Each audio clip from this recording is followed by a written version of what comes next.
ನಮಸ್ಕಾರ. KCN ವಾರ್ತೆಗಳಿಗೆ ಸ್ವಾಗತ. ಮೊದಲಿಗೆ ಸುದ್ದಿಗಳ ಮುಖ್ಯಾಂಶಗಳು. ತ್ರಿಕ್ಕರಿಪುರ ಸಲಾಂ ಹಾಜಿ ಹತ್ಯೆ, 7 ಆರೋಪಿಗಳಿಗೆ ಅವಳಿ ಜೀವಾವಧಿ ಸಜೆ. ಕೃತ್ಯದ 1 ವರ್ಷ 1 ತಿಂಗಳು ಪೂರ್ತಿಯಾದಾಗಲೇ ಶಿಕ್ಷೆ ಘೋಷಣೆ. ಯುವ ಮೋರ್ಚಾ ಮದ್ಯ ವಿರೋಧಿ ಮುಷ್ಕರಕ್ಕೆ ಸಡಿಲಿಕೆ ಇಲ್ಲ. ಗುರುವಾರ ಬೆಳ್ಳೇರಿಕುಂಡು ಮದ್ಯದಂಗಡಿಗೆ ಮುತ್ತಿಗೆ. ಪೊಲೀಸ್ ಸಂರಕ್ಷಣೆಯಲ್ಲಿ ಕಾರ್ಯಾಚರಣೆ. ಬಿಟ್ಟು ಹೋಗಲೊಪ್ಪದ ಮಳೆ, ತಳಮಳಗೊಂಡು ಕೃಷಿಕರು. ಶುಚಿತ್ವ ಸಂದೇಶ ಸಾರಿ ಕಾಸರಗೋಡಿನಲ್ಲಿ ಜಾಗೃತಿ ಯಾತ್ರೆ. ಸುದ್ದಿಗಳು ವಿವರವಾಗಿ. ಕೊಲ್ಲಿ ಉದ್ಯೋಗಿ ತ್ರಿಕ್ಕರಿಪುರ ನಿವಾಸಿ ಅಬ್ದುಲ್ ಸಲಾಂ ಹಾಜಿ ಕೊಲೆ ಪ್ರಕರಣದಲ್ಲಿ ಆರೋಪಿಗಳಿಗೆ ನ್ಯಾಯಾಲಯ ಶಿಕ್ಷೆ ಪ್ರಕಟಿಸಿದೆ. ಎಲ್ಲ 7 ಮಂದಿ ಆರೋಪಿಗಳಿಗೆ ಅವಳಿ ಜೀವಾವಧಿ ಸಜೆ ಹಾಗೂ ದಂಡವನ್ನು ಕಾಸರಗೋಡು ಪ್ರಥಮ ದರ್ಜೆ ನ್ಯಾಯಾಲಯ ಘೋಷಿಸಿದೆ. ಇದರೊಂದಿಗೆ ಕೃತ್ಯ ನಡೆದ 1 ವರ್ಷದ ಕಾಲಾವಧಿಯಲ್ಲಿ ವಿಚಾರಣೆ ಪೂರ್ತಿಗೊಂಡು ತೀರ್ಪು ಹೊರಬಿದ್ದಂತಾಗಿದೆ. ಪ್ರಕರಣದಲ್ಲಿ ಆರೋಪಿಗಳಾಗಿದ್ದ ನೀಲೇಶ್ವರದ ಮುಹಮ್ಮದ್ ನೌಷದ್, ಮುಹಮ್ಮದ್ ರಮೀಸ್, ತ್ರಿಶೂರಿನ ಆಸ್ಕರ್, ಶಿಹಾಬ್, ಕಣ್ಣೂರಿನ ನಿಮಿತ್, ಮಲಪುರಂನ ಅಮೀರ್ ಹಾಗೂ ಜಶೀರ್ ಶಿಕ್ಷೆಗೊಳಗಾದವರು. 3ನೇ ಆರೋಪಿಯಾಗಿದ್ದ ನೀಲೇಶ್ವರದ ಮುಹಸಿನ್ ಎ ಎಂಬವರನ್ನು ಮೇಲಿನ ಆರೋಪ ಸಾಬೀತುಗೊಳಿಸಲು ಸಾಧ್ಯವಾಗದ್ದರಿಂದ ಇವರನ್ನು ಕಳೆದ ಮಂಗಳವಾರ ಕೋರ್ಟ್ ಖುಲಾಸೆಗೊಳಿಸಿತ್ತು. ಪ್ರಕರಣದ 1 ಹಾಗೂ 3ನೇ ಆರೋಪಿಗಳಾದ ಮುಹಮ್ಮದ್ ನೌಷದ್ ಹಾಗೂ ಮುಹಮ್ಮದ್ ರಮೀಸ್ ಎಂಬವರಿಗೆ ಕೊಲೆ ಕೃತ್ಯ ಗೂಢಾಲೋಚನೆ ಆರೋಪದಡಿಯಲ್ಲಿ ಅವಳಿ ಜೀವಾವಧಿ ಸಜೆ ಹಾಗೂ ತಲಾ 25,000 ದಂಡ ವಿಧಿಸಲಾಗಿದೆ. ದಂಡ ಪಾವತಿಸದಿದ್ದಲ್ಲಿ ಆರೋಪಿಗಳು 2 ವರ್ಷ ಹೆಚ್ಚುವರಿ ಸಜೆ ಅನುಭವಿಸಬೇಕಾಗಿದೆ. ಮತ್ತೊಂದು ಕಾಯ್ದೆಯಂತೆ 5 ವರ್ಷ ಕಠಿಣ ಸಜೆ ಹಾಗೂ 10,000 ರೂಪಾಯಿ ದಂಡ ವಿಧಿಸಲಾಗಿದೆ. ದಂಡ ಪಾವತಿಸದಿದ್ದಲ್ಲಿ 1 ವರ್ಷ ಹೆಚ್ಚುವರಿ ಸಜೆ ಅನುಭವಿಸಬೇಕು.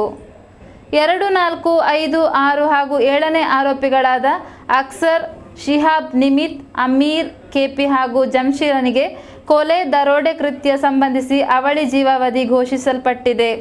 ಶಿಕ್ಷೆಯನ್ನು ಒಟ್ಟಿಗೆ ಅನುಭವಿಸಿದರೆ ಸಾಕೆಂದು ತಿಳಿಸಲಾಗಿದೆ. ಯುವ ಮೋರ್ಚಾ ಕಾರ್ಯಕರ್ತರ ಮದ್ಯ ವಿರೋಧಿ ಮುಷ್ಕರ ಗುರುವಾರವೂ ಮುಂದುವರಿದಿದೆ. ಓಣಂನ 10 ದಿನಗಳ ಕಾಲ ಸಂಪೂರ್ಣ ಮದ್ಯ ನಿಷೇಧ ಕಾರ್ಯಗತಗೊಳಿಸಬೇಕೆಂದು ಒತ್ತಾಯಿಸಿ ಯುವ ಮೋರ್ಚಾವು 6 ದಿನ ಹಿಂದೆ ಮುಷ್ಕರ ಆರಂಭಿಸಿತ್ತು. ವಿದೇಶಿ ಮದ್ಯದಂಗಡಿಗಳ ಮುಂದೆ ಧರಣಿ ಕುಳಿತು ಬಲವಂತವಾಗಿ ಮದ್ಯದಂಗಡಿ ಮುಚ್ಚಿಸಿ ಮುಷ್ಕರ ಮುಂದುವರಿದಿದೆ. ಇದರ ಅಂಗವಾಗಿ ಗುರುವಾರ ಜಿಲ್ಲೆಯ ಬೆಳ್ಳೇರಿಕುಂಡು ವಿದೇಶಿ ಮದ್ಯದಂಗಡಿಗೆ ಮುತ್ತಿಗೆ ಹಾಕಲಾಗಿದೆ. ಪೂರ್ವಾಹ್ನ 9 ಗಂಟೆಗೆ ಧರಣಿ ಕುಳಿತ ಕಾರ್ಯಕರ್ತರು 11:30ರವರೆಗೆ ಮುಷ್ಕರ ನಡೆಸಿದರು. ಬಳಿಕ ಪೊಲೀಸರು ತಲುಪಿ ಮದ್ಯದಂಗಡಿ ಕಾರ್ಯಾಚರಣೆಗೆ ಸಂರಕ್ಷಣೆ ಒದಗಿಸಿದರು. ಬಿಜೆಪಿ ಕಾಞಂಗಾಡ್ ಮಂಡಲ ಪ್ರಧಾನ ಕಾರ್ಯದರ್ಶಿ ಕುഞ്ഞിക്കണ്ണನ್ ಉದ್ಘಾಟಿಸಿದರು. ಟಿ ಕುഞ്ഞിರಾಮನ್ ಅಧ್ಯಕ್ಷತೆ ವಹಿಸಿದರು. ಬಿಜಿಲ್, ಸಂದೀಪ್ ತ್ರಿಕ್ಕರಿಪುರ ಮೊದಲಾದವರು ಮಾತನಾಡಿದರು. ಸಿಂಹಮಾಸ ಅರ್ಧಾವಧಿ ದಾಟಿಯೂ ಎಡೆಬಿಡದೆ ಮಳೆ ಸುರಿಯುತ್ತಿರುವುದು ಕೃಷಿಕರಲ್ಲಿ ಭಾರೀ ತಳಮಳ ಸೃಷ್ಟಿಸಿದೆ. ತೆಂಗು, ಕಂಗು ಕೃಷಿಕರಂತೂ ಫಸಲುಗಳಿಗೆ ರೋಗ ಹರಡಿ ಕಂಗಾಲಾಗುವಂತಾಗಿದ್ದಾರೆ. ಈ ಬಗ್ಗೆ ಕೃಷಿ ಇಲಾಖಾಧಿಕಾರಿಗಳು ಗಮನಹರಿಸಿ ಸೂಕ್ತ ಕ್ರಮ ಕೈಗೊಳ್ಳಬೇಕೆಂದು ರೈತರು ಆಗ್ರಹಿಸಿದ್ದಾರೆ. ಇತ್ತೀಚಿನ ಕೆಲ ದಿನಗಳಿಂದ ಜಿಲ್ಲೆಯಲ್ಲಿ ಮಳೆಯು ಎಡೆಬಿಡದೆ ಸುರಿಯುತ್ತಿದ್ದು ಕೃಷಿಯ ಮೇಲೆ ದುಷ್ಪರಿಣಾಮ ಬೀರತೊಡಗಿದೆ. ಅಡಿಕೆ ಕೃಷಿಕರ ಪಾಡಂತೂ ಹೇಳತೀರದು.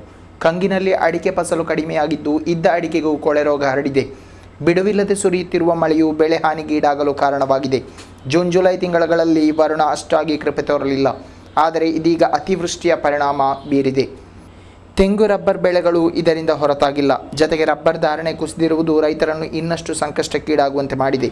ತೆಂಗಿನಕಾಯಿಗೆ ಬೆಲೆ ಗಗನಕ್ಕೇರಿದ್ದರೂ ಬೆಳೆಗಾರರಿಗೆ ಫಸಲು ಕೈಗೆಟಕದ ಸ್ಥಿತಿಯುಂಟಾಗಿದೆ.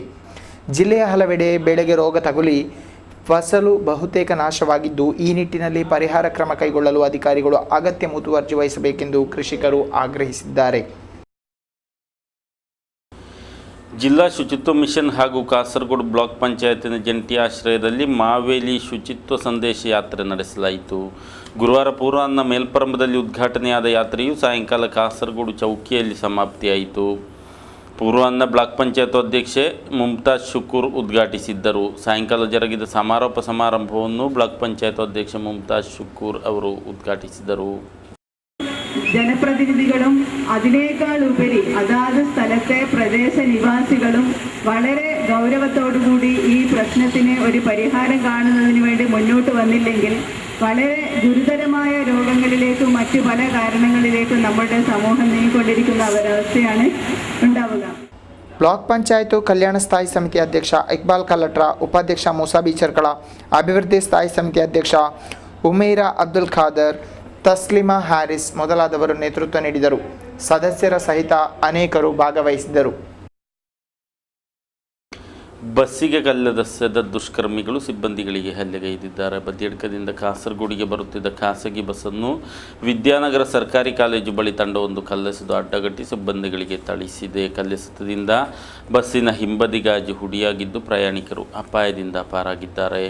ಬುಧವಾರ ಸಂಜೆ ಕೃತ್ಯ ನಡೆದಿದೆ. ವಿದ್ಯಾನಗರ ಪೊಲೀಸರು ಸ್ಥಳಕ್ಕೆ ಧಾವಿಸಿ ಕಲೆ ಹಾಕಿದ್ದು ತನಿಖೆ ನಡೆಸುತ್ತಿದ್ದಾರೆ. ಎಸ್ಎಸ್ಎಫ್ನ ರಾಜ್ಯ ಸಾಹಿತ್ಯೋತ್ಸವ ಶುಕ್ರವಾರ ಆರಂಭವಾಗಲಿದೆ ಎಂದು ಇದಕ್ಕಿರುವ ಎಲ್ಲ ಸಿದ್ಧತೆಗಳನ್ನು ಕೈಗೊಂಡಿರುವುದಾಗಿಯೂ ಸಮಿತಿ ಪದಾಧಿಕಾರಿಗಳು ಮಂಜೇಶ್ವರ ಮಲ್ಹರ್ ಸಭಾಭವನದಲ್ಲಿ ಸುದ್ದಿಗೋಷ್ಠಿಯಲ್ಲಿ ತಿಳಿಸಿದ್ದಾರೆ. ಎಸ್ಎಸ್ಎಫ್ನ ರಾಜ್ಯ ಸಾಹಿತ್ಯೋತ್ಸವ ಶುಕ್ರವಾರ ಹಾಗೂ ಶನಿವಾರ ಜರುಗಲಿದೆ. 79 ವೇದಿಕೆಗಳಲ್ಲಾಗಿ 14 ಜಿಲ್ಲೆಗಳ 1500ಕ್ಕೂ ಅಧಿಕ ಸ್ಪರ್ಧಾಳುಗಳು ಸಾಂಸ್ಕೃತಿಕ ಸ್ಪರ್ಧೆಯಲ್ಲಿ ತಮ್ಮ ಪ್ರತಿಭೆಯನ್ನು ತೋರಲಿದ್ದು, ಶುಕ್ರವಾರ ಮಧ್ಯಾಹ್ನ 2:00 ಸ್ವಾಗತ ಸಮಿತಿ ಅಧ್ಯಕ್ಷ ಸಯೀದ್ ಮೊಹಮ್ಮದ್ ಉಮರುಲ್ ಫಾರೂಕ್ ಅಲ್ ಬುಖಾರಿ ಧ್ವಜಾರೋಹಣಗೈಯುವುದರೊಂದಿಗೆ ಸಾಹಿತ್ಯೋತ್ಸವಕ್ಕೆ ಚಾಲನೆ ಲಭಿಸಲಿದೆ. ಸಾಂಸ್ಕೃತಿಕ ಮೆರವಣಿಗೆಯು ಹೊಸಂಗಡಿಯಿಂದ ಹಮ್ಮಿಕೊಳ್ಳಲಾಗಿದ್ದು 4:00 ಉದ್ಘಾಟನಾ ಸಮಾರಂಭ ಜರುಗಲಿದೆ. ಶನಿವಾರ ಸಮಾರೋಪ ಸಮಾರಂಭದಲ್ಲಿ ഗണ്യരನೇಕರು ഭാഗവഹിಸಲಿರುವರೆಂದು സമിതി പദാധികാരികൾ ತಿಳಿಸಿದರು. യൂണിറ്റ് മുതൽ സംസ്ഥാന തലം വരെ യൂണിറ്റ്, സെക്ടർ, ഡിവിഷൻ, ജില്ലാ ഘടകങ്ങളിലായി ജില്ലാ ഘടകങ്ങളിൽ നിന്നും മത്സരിച്ച് വിജയിച്ച വിജയികളെ പങ്കെടുപ്പിച്ചുകൊണ്ട് സംസ്ഥാന തലത്തിൽ നടക്കുന്ന സാഹിത്യോത്സവത്തിന് ഇത്തവണ കാസർഗോഡ് വേദി ഒരുങ്ങുകയാണ്.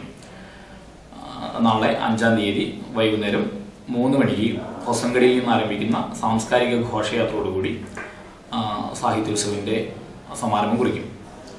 ഘോഷയാത്രയിൽ 15 ജില്ലകളിൽ നിന്ന് പ്ലോട്ടുകൾ അവതരിപ്പിക്കും.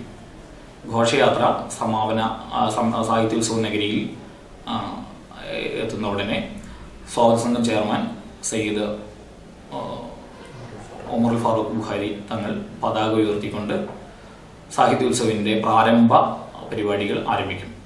ಗುರುವಾರ ಮಂಜೇಶ್ವರದ ಹೊಸಬೆಟ್ಟಿನಲ್ಲಿರುವ ಮಲ್ಹರ್ ಸಭಾಭವನದಲ್ಲಿ ನಡೆದ ಸುದ್ದಿಗೋಷ್ಠಿಯಲ್ಲಿ ಮಲ್ಹರ್ ಅಧ್ಯಕ್ಷ ಹಸನ್ ಕುಂಜಿ, ಎಸ್ಎಸ್ಎಫ್ ರಾಜ್ಯ ಕಾರ್ಯದರ್ಶಿ ಮಜೀದ್ ಮಾಸ್ತರ್, ಎಸ್ಎಸ್ಎಫ್ ಜಿಲ್ಲಾ ಉಪಾಧ್ಯಕ್ಷ ರಹೀಂ ಸಖಾಫಿ, ಎಸ್ಎಸ್ಎಫ್ನ ಜಿಲ್ಲಾ ಕಾರ್ಯದರ್ಶಿ ಸಿದ್ದಿಕ್ ಕೂಟಪರಂಬು ಮೊದಲಾದವರು ಉಪಸ್ಥಿತರಿದ್ದರು. ಸಂಸತ್ ಸದಸ್ಯ ಪಿ ಕರುಣಾಕರನ್ ಅವರ ಪ್ರಾದೇಶಿಕ ಅಭಿವೃದ್ಧಿ ನಿಧಿ ಬಳಸಿ ಮದ್ದೂರಿನ ಪಟ್ಲಾ ಸರ್ಕಾರಿ ಹೈಯರ್ ಸೆಕೆಂಡರಿ ಶಾಲೆಗೆ ನಿರ್ಮಿಸಲಾದ ಕಟ್ಟಡ ಉದ್ಘಾಟಿಸಲಾಯಿತು. ಗುರುವಾರ ಸಾಯಂಕಾಲ ಶಾಲಾ ವಠಾರದಲ್ಲಿ ಜರುಗಿದ ಕಾರ್ಯಕ್ರಮದಲ್ಲಿ ಉದ್ಘಾಟನೆ ನೆರವೇರಿತು. ಹಲವಾರು ಮಂದಿ ಭಾಗವಹಿಸಿದರು.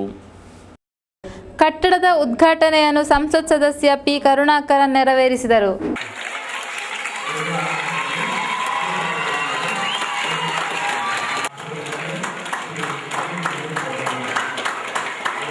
പരിമിതികൾ ധാരാളം ഉണ്ടായിട്ടും 100-ലേറെ കുട്ടികൾ പരീക്ഷയ്ക്കിരുന്ന സന്ദർഭത്തിലും നല്ല റിസൾട്ട് തുടർച്ചയായി നിങ്ങൾക്ക് നേടാൻ സാധിച്ചു എന്നുള്ളത് സ്കൂൾ പിടിയുടെയും അധ്യാപകരുടെയും പ്രവർത്തനത്തിന്റെ ഭാഗമായിട്ട് ಶಾಸಕ ಎನ್.ಎ. ನೆಲ್ಲಿಕುನ್ನು ಅಧ್ಯಕ್ಷತೆ ವಹಿಸಿದರು. ಮದೂರು ಗ್ರಾಮ ಪಂಚಾಯತ್ ಸದಸ್ಯ ರಹಮತ್ ಬಿಎಂ, ರಕ್ಷಕ ಶಿಕ್ಷಕ ಸಂಘದ ಅಧ್ಯಕ್ಷ K M Syed, C H Abubakar, M A Majeed ಮೊದಲಾದವರು ಶುಭಾಶಂಸನೆಗೈದರು. ಕಾರು ಹಾಗೂ ಆಟೋ ಪರಸ್ಪರ ಡಿಕ್ಕಿ ಹೊಡೆದು ಯುವತಿ ಮೃತಪಟ್ಟಿದ್ದಾರೆ. ನೀಲೇಶ್ವರ ಸಮೀಪದ ಪಳ್ಳಿಕೆರೆ ನಿವಾಸಿ ಇವಿ ಪ್ರವೀಣ್ ಎಂಬುವರ ಪತ್ನಿ ವಿಜಿತಾ 20 ಮೃತರು. ಬುಧವಾರ ಸಂಜೆ ಪ್ರವೀಣ್ ಹಾಗೂ ಕುಟುಂಬ ಆಟೋದಲ್ಲಿ ಪರಶಿನಿ ಕಡವಿಗೆ ತೆರಳುತ್ತಿದ್ದಾಗ ರಸ್ತೆ ಬದಿಯಿಂದ ಬರುತ್ತಿದ್ದ ಕಾರು ನಿಯಂತ್ರಣ ತಪ್ಪಿ ಆಟೋಗೆ ಡಿಕ್ಕಿ ಹೊಡೆದು ದುರ್ಘಟನೆ ನಡೆದಿದೆ. ತೀವ್ರ ಗಾಯಗೊಂಡ ವಿಜಿತಾರವರನ್ನು ಮಂಗಳೂರಿನ ಆಸ್ಪತ್ರೆಗೆ ಸಾಗಿಸಲಾಯಿತಾದರೂ ಪ್ರಾಣ ಉಳಿಸಲಾಗಲಿಲ್ಲ. ಆಟೋದಲ್ಲಿದ್ದ ಪ್ರವೀಣ್, ಸಹೋದರ ವಿಜೇಶ್, ಇವರ ಪತ್ನಿ ಸಂಧ್ಯಾ, ಹಿಸಾನಿ ಹಾಗೂ ಚಾಲಕ ಮನೋಜ್ರಿಗೆ ಗಾಯಗಳಾಗಿದ್ದು ಸ್ಥಳೀಯ ಆಸ್ಪತ್ರೆಗೆ ದಾಖಲಿಸಲಾಗಿದೆ.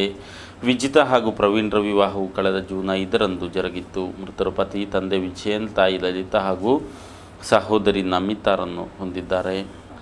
ಶಾರ್ಜಾ ಕೇಂದ್ರೀಕರಿಸಿ ಕಾರ್ಯಾಚರಿಸುವ ಇಂಡೋ ಅರಬ್ ಸಾಂಸ್ಕೃತಿಕ ಕೇಂದ್ರ ಸಂಘಟಿಸುವ ಸ್ನೇಹ ಸಂಗಮ ಹಾಗೂ ಸನ್ಮಾನ ಸಮಾರಂಭ ಗುರುವಾರ ನಡೆಯಲಿದೆ. ಸಾಯಂಕಾಲ 4 ಗಂಟೆಗೆ ಕಾಸರಗೋಡು ನಗರಸಭಾ ಸಭಾಭವನದಲ್ಲಿ ಜರುಗಲಿರುವ ಕಾರ್ಯಕ್ರಮದ ಯಶಸ್ವಿಗೆ ಸಿದ್ಧತೆಗಳು ಪೂರ್ತಿಯಾಗಿರುವುದಾಗಿ ಕೇಂದ್ರದ ಪದಾಧಿಕಾರಿಗಳು ಸುದ್ದಿಗೋಷ್ಠಿಯಲ್ಲಿ ತಿಳಿಸಿದ್ದಾರೆ. ಕಲಾ, ಸಾಂಸ್ಕೃತಿಕ, ರಾಜಕೀಯ ಕ್ಷೇತ್ರಗಳಲ್ಲಿ ನಿಸ್ವಾರ್ಥ ಸೇವೆ ಸಲ್ಲಿಸಿದವರನ್ನು ಈ ಸಂದರ್ಭದಲ್ಲಿ ಸನ್ಮಾನಿಸಲಾಗುವುದು.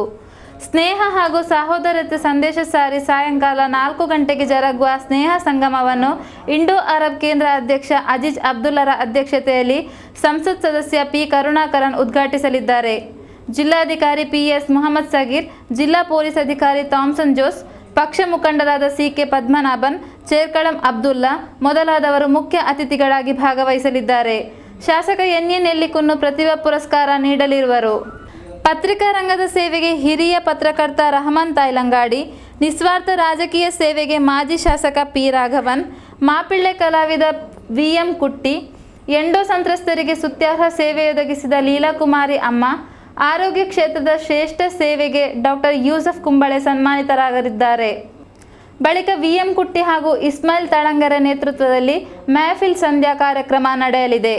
6 പതിറ്റാണ്ട് കേരളത്തിൽ മാപ്പിള കലാരംഗത്ത് നിറഞ്ഞു നിൽക്കുന്ന കേരളത്തിൽ എല്ലാവരുടെയും പ്രിയപ്പെട്ട ഗായകൻ വിഎം കുട്ടി, അദ്ദേഹത്തിന് 80 കഴിഞ്ഞു. കഴിഞ്ഞ മാസം നമ്മൾ കോഴിക്കോട് ടാഗോർ ഹാളിൽ വെച്ച് 80ന്റെ നിറവിൽ അദ്ദേഹത്തെ ആദരിച്ചു.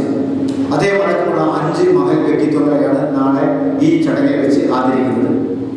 ಸುದ್ದಿಗೋಷ್ಠಿಯಲ್ಲಿ ಕೇಂದ್ರ ಅಧ್ಯಕ್ಷ ಅಜೀಜ್ ಅಬ್ದುಲ್ಲಾ, ಸಲಹಾ ಮಂಡಳಿ ಅಧ್ಯಕ್ಷ ಪಿಎಚ್ ಅಬ್ದುಲ್ ಮಾಸ್ತರ್, ಸಂಘಟನಾ ಸಮಿತಿ ಸಂಚಾಲಕ ಅರೀಫ್ ಕಾಪಿಲ್, ರಫೀಕ್ ಕುನಿಲ್ ಮೊದಲಾದವರು ಉಪಸ್ಥಿತರಿದ್ದರು. ಬೈಕ್ ಹಾಗೂ ಜೀಪ್ ಪರಸ್ಪರ ಡಿಕ್ಕಿ ಹೊಡೆದು ಬೈಕ್ ಸವಾರ ಜಖಂಗೊಂಡಿದ್ದಾರೆ. ಬದಿಯಡ್ಕ ಹೆಣ್ಮಕ್ಕ ಜೆ ಸರ್ಪಂಗಳ ನಿವಾಸಿ ದಿನೇಶ್ ಜಖಂಗೊಂಡವರು. ಇವರನ್ನು ಖಾಸಗಿ ಆಸ್ಪತ್ರೆಗೆ ದಾಖಲಿಸಲಾಗಿದೆ. ಕೊನೆಯಲ್ಲಿ ಮತ್ತೊಮ್ಮೆ ಸುದ್ದಿಗಳ ಮುಖ್ಯಾಂಶಗಳು.